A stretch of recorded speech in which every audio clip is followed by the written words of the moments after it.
Hello and thank you for watching. This is Tea Time on Plus TV Africa. My name is Elsie Godwin and I'm here with the regulars Ife Squared, Ife Oshunkeye and Ife Omai. Hello. How you doing? It doesn't matter. It's not, It doesn't matter. I mean, we know you are the Imagine you get married, so it would now be Ife Oshunkeye. You know? Or do you want to marry Ife? Why not? Do you think you can cope? Are you allowing me to shoot? You cannot cope. I can't cope. We bad for each other. I think we'll be very healthy for each other. No. No. We share the same values. Anyways, let's talk about Cuba Gooding. He's saying, drop the charges. My accuser has warped mental state. Cuba's attorney filed a motion to dismiss that featured several quotes from the accusers discussing her mental health. Cuba's team says the quotes were taken from a blog, and Cuba himself says he's seen enough. The blog post allegedly from the accuser includes lines like, I got diagnosed with depression, ADHD, anxiety disorder, and PTSD, and basically learned that my brain was one big fat mass. Another line reads, quite prideful, I must win. Oh, wow. So, yeah, that's not good.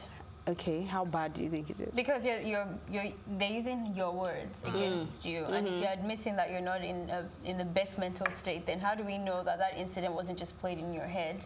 Especially when we don't have any other evidence but your words, and you yourself just used your hand to... Yeah, I think social media and the whole thing is helping lawyers find so many loopholes everywhere. I would have preferred it if I had access to a blog site, though, because even the blog I read this from said that it wasn't used in a particular context, because she said a lot of things and they just picked the ones that favored them. So you don't know in which context she used these words or she said this thing. It doesn't really matter. Yeah, I know it doesn't really matter, but in a way, you really need to understand where the person is coming from before you jump into. Well, then we'll just have to wait for her own attorney to come and say, okay, no, it was fiction. I won't be able to say something until I this see a goes blog bad site. for her either ways. If it's not that she's been diagnosed medically for the situation, then why is she? It's cloud chasing because the person Except is she's going to say her blog is a fiction blog. Exactly. But I don't think it But is. it looks bad for her either ways. And if it's true that you do have mental issues, then more reason why your statement isn't classified because it's admissible not. In court. And she really looked like, I don't know if you guys watched let's look into it. CCTV video.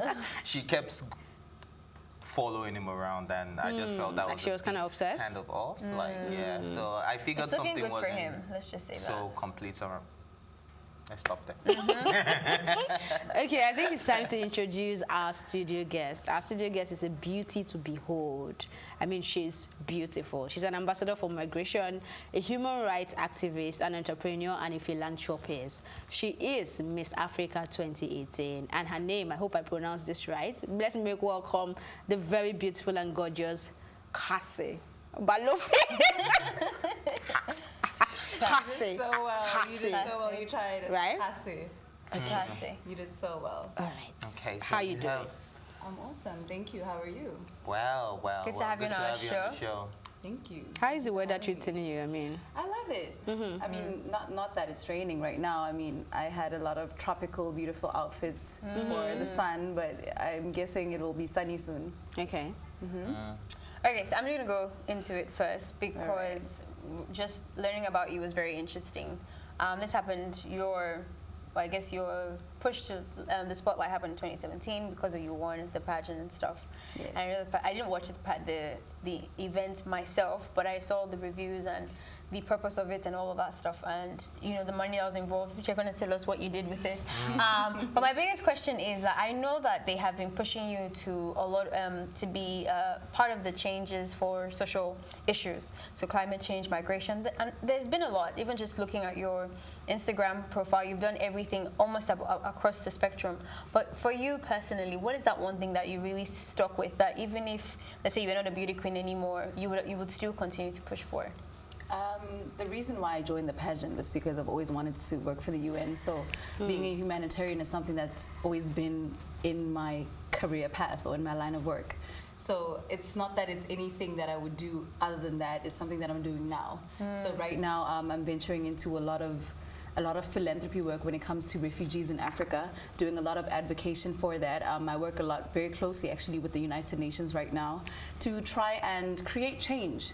You know, I mean, we always talk about creating change and doing those things that will allow people or humans to live more habitably on the planet, but not a lot of us are doing much about it. So I'm not saying I'm trying, I'm saying I'm doing. Okay. So yeah. And you know, you are young, I mean, and beautiful and getting it done, basically. And now, you just mentioned one of your aims is to work with UN, and you're doing that already. Yeah. And that's like a big picture, because Yeah. I can't ask you what is the big picture.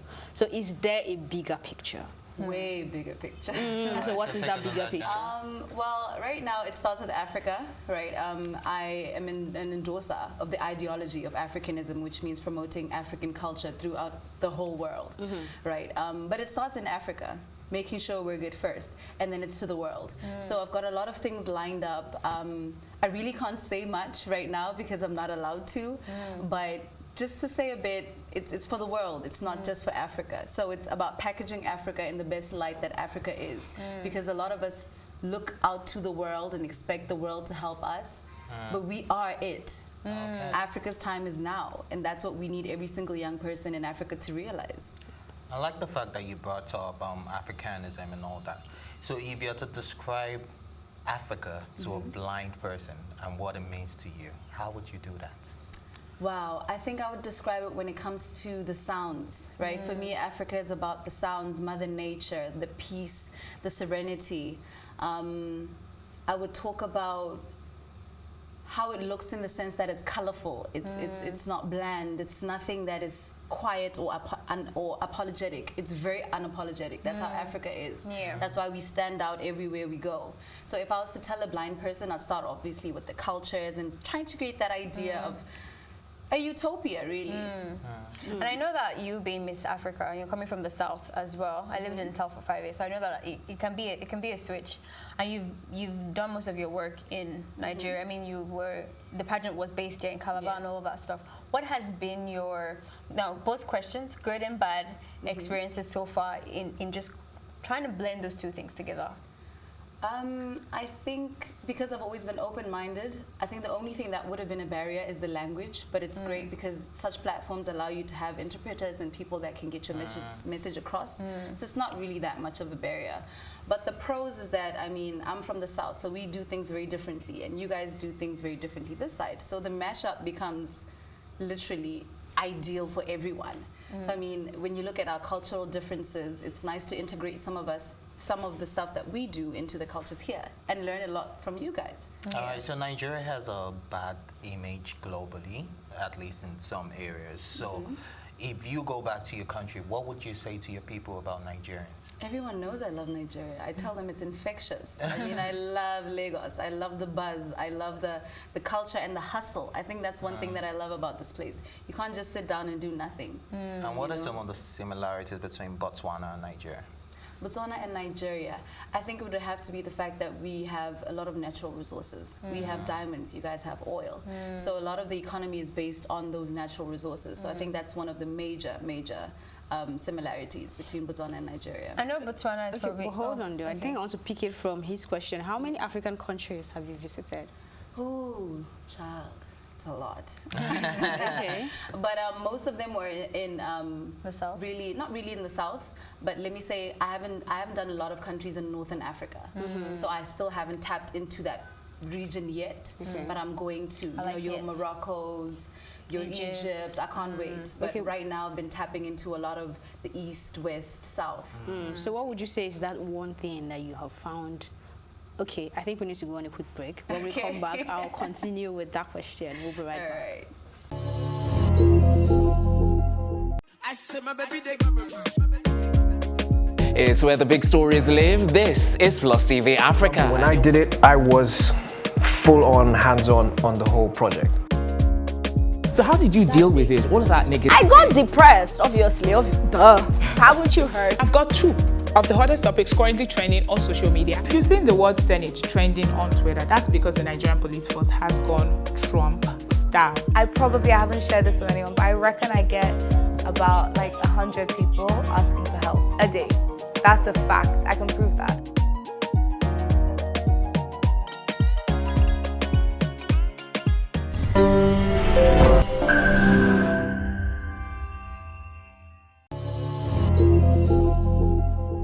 Welcome back. This is Tea Time. We're carrying on with the conversation with our beauty queen. Let me not try pronouncing the name again. Anyways, before we went on that break, I was going to ask, you've gone to so many African countries, aside the northern parts that you said you haven't really explored. What would you say is that one thing that unites us? In my language, we call it buto. What does that mean? In English, I'm assuming it's humility, right? The fact that you, in my language, right? Which means you're a person. Can you teach us that? Motuki kabato. Motuki motu kabatu. Oh goodness. That's a great try, actually. You are speaking Yoruba. I mean, it means you are a person because of other people. So we're always accommodative, we're always loving, we're always welcoming, we're always making sure, are you okay, are you fine? And that's what just brings us together as an African continent. But you're an African child, I mean, born and raised. Yep. And would you see yourself never leaving the country? Like, let's say because you kept saying, you're taking whatever project that you want to talk about from Africa to the world. Would you ever see yourself relocating and moving somewhere else? You know what? To be very honest, don't see myself doing that. I'd go out, you obviously introduce it as an ideology or as a package for everyone else to enjoy about Africa. But I'm an African child. I really love Africa. And that's why I'm saying we're really trying to stop a lot of youth from leaving, because we are the future. So if the future leaves, then we're just empowering other countries and not empowering ourselves. So we need to deal with our issues through us, not anybody else. Right. So what is the greatest lesson you learned during your reign? And okay, so this is double-barreled. And how do you handle advances from men, considering the fact that you're a head turner? Well, I think my biggest lesson had to be patience.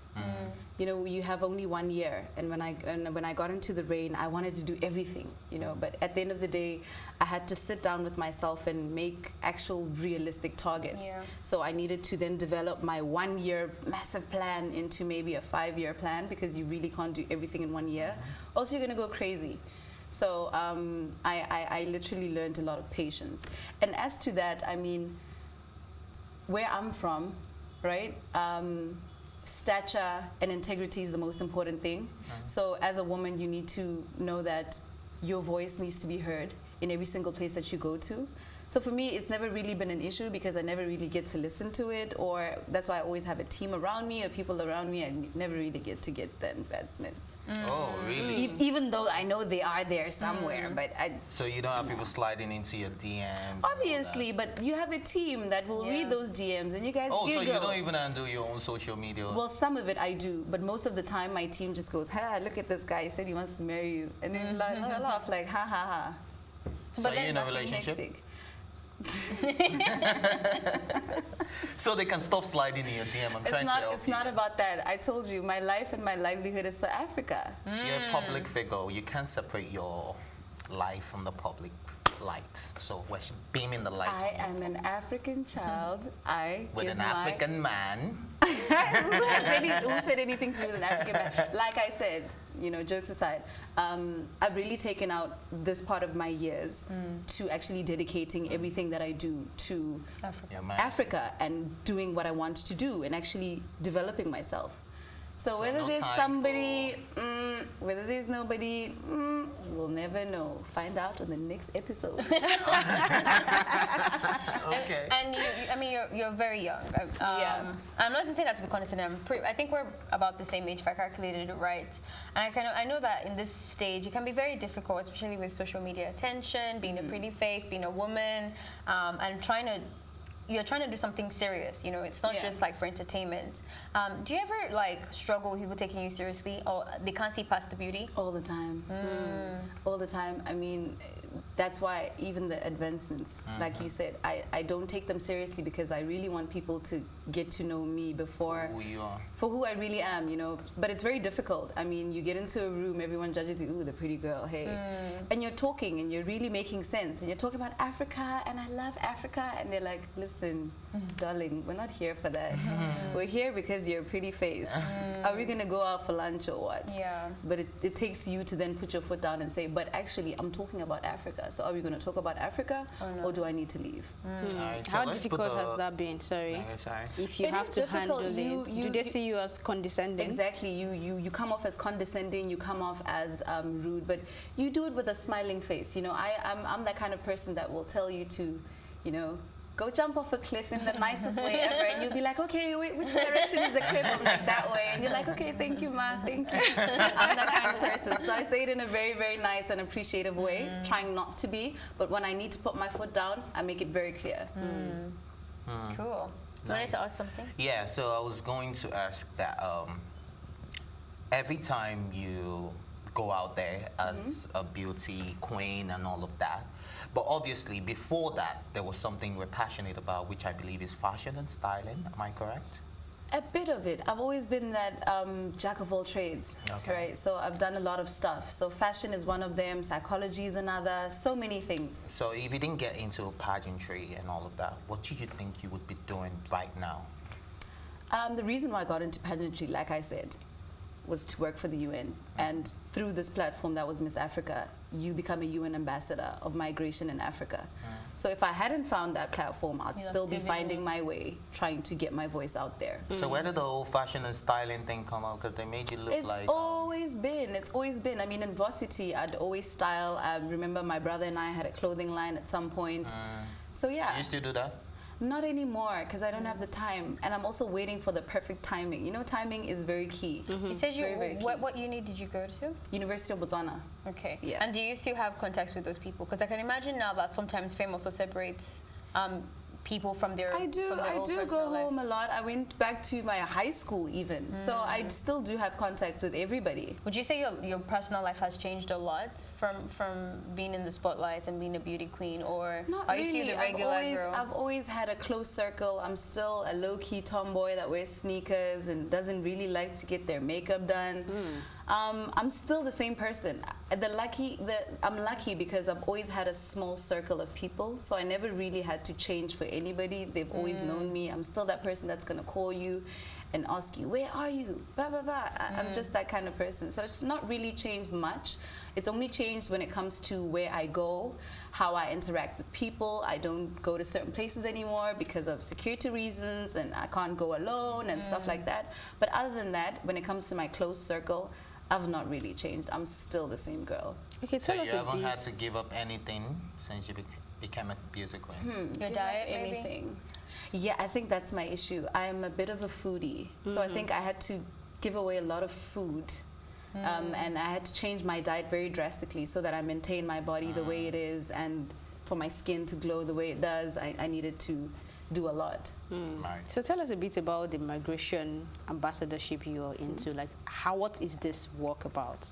So being a migration ambassador, basically what you do is you advocate for refugees throughout Africa, right, that have been displaced for whatever reasons, be it climatic, be it political instability, you name it, right? So when you get to the top, you're actually able to formulate policies, right, as in formulate policies when it comes to governments.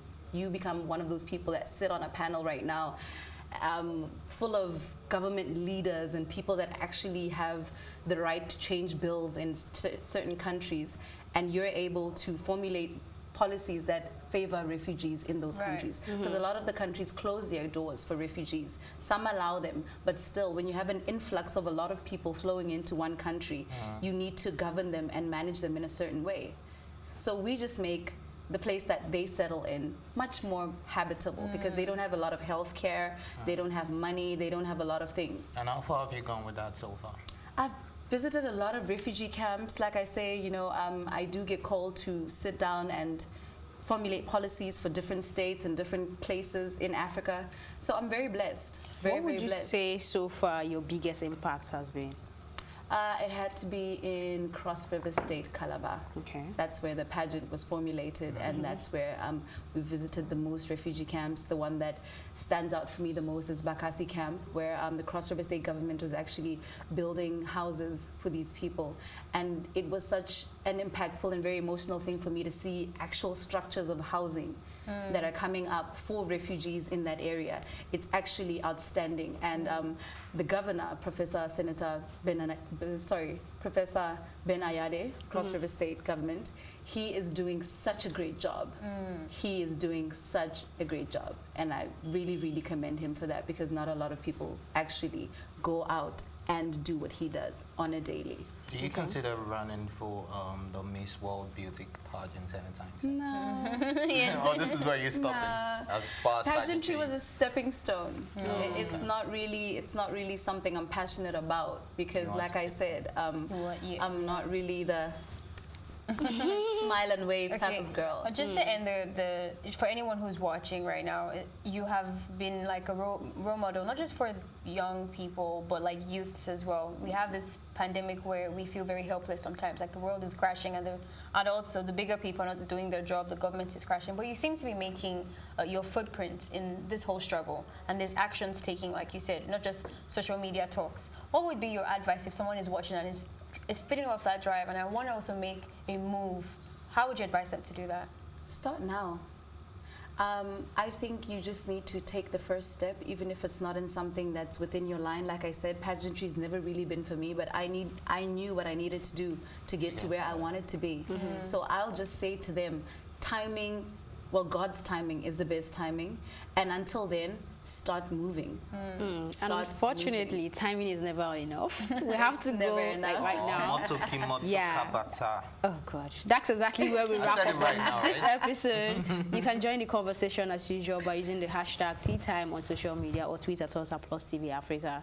My thank yous as always goes to my co-anchors Ife Oshonkeye and Ife Omai, or Ife Omai and Ife Oshonkeye, the entire production team, and of course, I cannot forget to thank our studio guests, Gase Balopi. My name is Elsie Godwin, saying thank you for watching, and I will see you later.